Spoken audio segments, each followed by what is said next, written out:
A certain young man seeks to do life God's way, and for many years he mostly succeeds. He has maintained his premarital chastity, his innocence, he's involved in the church, and he's a good Christian man in many respects.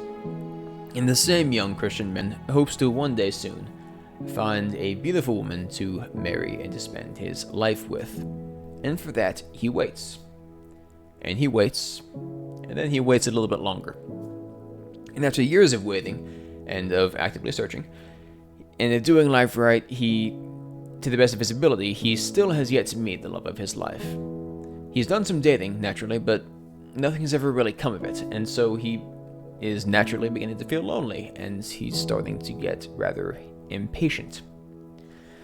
So what's a man to do in that situation? What does he do? Well, this certain young man continues to wait and to maintain his virtue, but he begins to question why. He wonders why he should bother. He asks himself if it's even worth it to wait on God's timing and to do things God's way if he's going to continue on feeling lonely.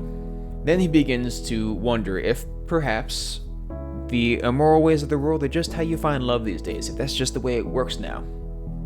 It's not like that lifestyle looks completely unappealing to him, and after all, many of his friends have lived sexually immoral and often promiscuous lifestyles, and they always seem to have somebody. Many of his friends are in relationships now that began with a sexually immoral act. So this young man continues to ask, is this just the way the world works now? Do I have to compromise my faith in what I know to be right in order to find love? Would it at least be easier that way? Then a girl comes along who finds him interesting and attractive, but she's not really the kind of girl he would have considered dating before. If she is a Christian, she certainly doesn't act like it, and she lives in the ways of the world, and he knows it. She's new, she's exciting, and her gaze not only promises fun and pleasure in his future, but also an end to his loneliness, at least that's the implication. He compromises just a little bit on his values and he talks to her. Then he goes out on a date with her. Then he compromises just a little bit more and explores topics of conversation that he knows are inappropriate. Then he pushes the envelope a little bit further and agrees to be alone with her in a dark room, thinking to himself the whole while, well, I'll know when to put on the brakes before things go too far. Then, in the heat of the moment, another thought breaks through to his conscious mind. He thinks to himself, well, maybe this is my chance to stop being lonely. I've been waiting and doing things right, and it just hasn't worked. Maybe it's time to compromise.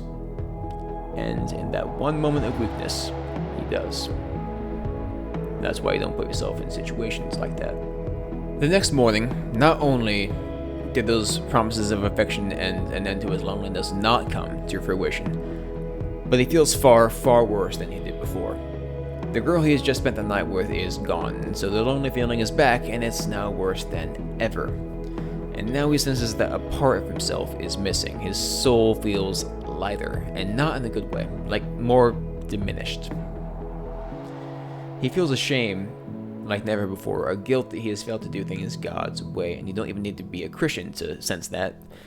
This is an intuition that is actually quite common. He feels a guilt that he has caved to the ways of the world, and he has done something that he can never take back, and there is this empty feeling in his gut that tells him that God's rules were in fact there for his own protection. They were there for a reason. And in that moment, he senses a separation from the Father and from the Holy Spirit that he has never known. The dangerous thing about allowing ourselves to be in a consistently negative state of mind, such as loneliness or despair, is that we leave ourselves prone to very poor decision-making. Emotions such as fear, desperation, anger, bitterness, or loneliness in particular are never accompanied by good and wise decisions. If our thoughts and decision-making are dominated by such emotions, we can forget about clear and rational thought. It's just not going to happen. We will lash out, we will do things impulsively, we will seek any thrill or any gratification that might seem like an improvement, no matter how short-lived that improvement might be.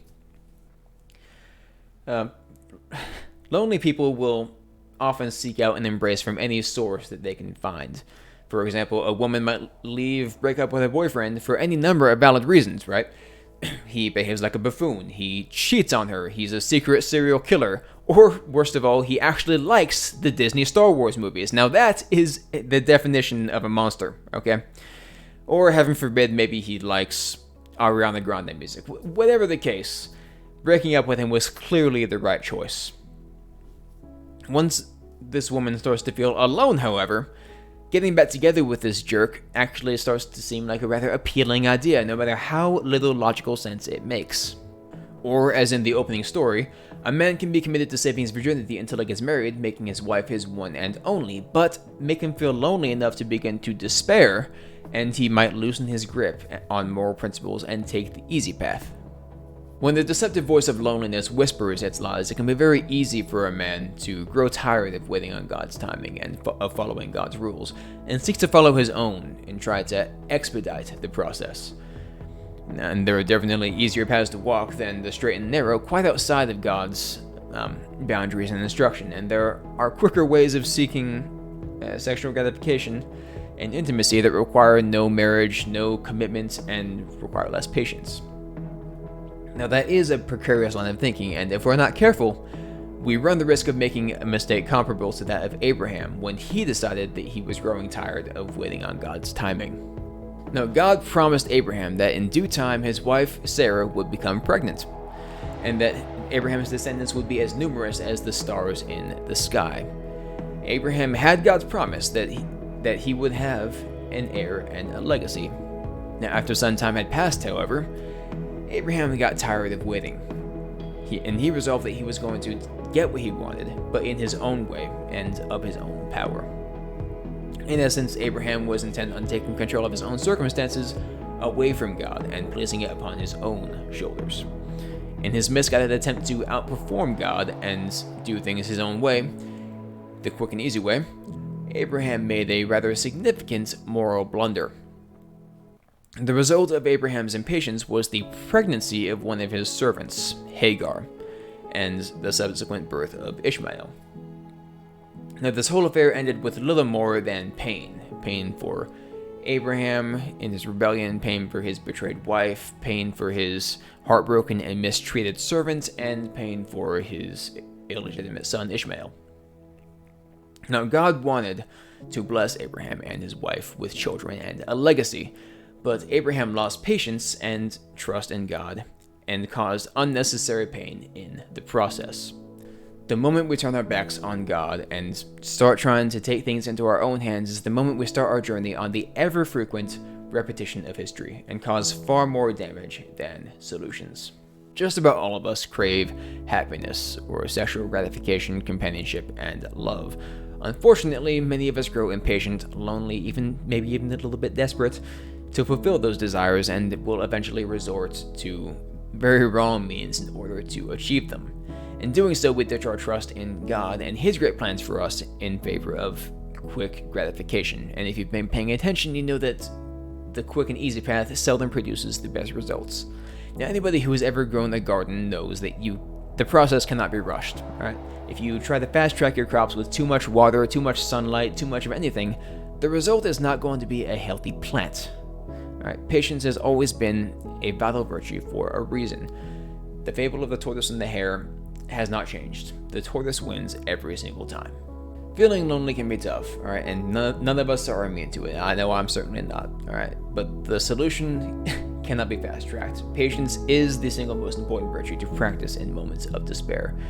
Now, if you are in a season of loneliness, however, I do want to encourage you with the simple truth. You are not now, nor will you ever truly be alone. It is simply not possible, okay? No matter how lonely you may feel, no matter what you might think or believe, no matter what you have suffered or endured in this life, you have not ever been alone, and you never will be alone again. I shouldn't even say it again because it's never going to happen. It never has. You can try as hard as you might. You can climb to the highest mountaintop in the most remote part of the world. You can climb into a cellar at the top of that mountain. You can lock the door from the inside and try to find the deepest, darkest corner of that cellar, and you will still be unable to find yourself alone. Okay, God has never left your side, and He never will. He is never going to forsake you. not now or at any time. He is there for you at any time, should you choose to turn and to acknowledge him, to talk to him, or to ask him for comfort. He is there. God truly has never allowed you to be alone, and he never will. Right? If you feel alone in the fact that you are as of yet unmarried or can't seem to get a date, it's not the time to despair, trust me. And believe me, despair is the absolute last helmsman you want steering your ship or steering your decision making, okay? You can and absolutely should trust God and trust his timing and trust in his plan, because he does have one. And as long as you do not give up on the search, and as long as you do things his way, he will steer you in the right direction.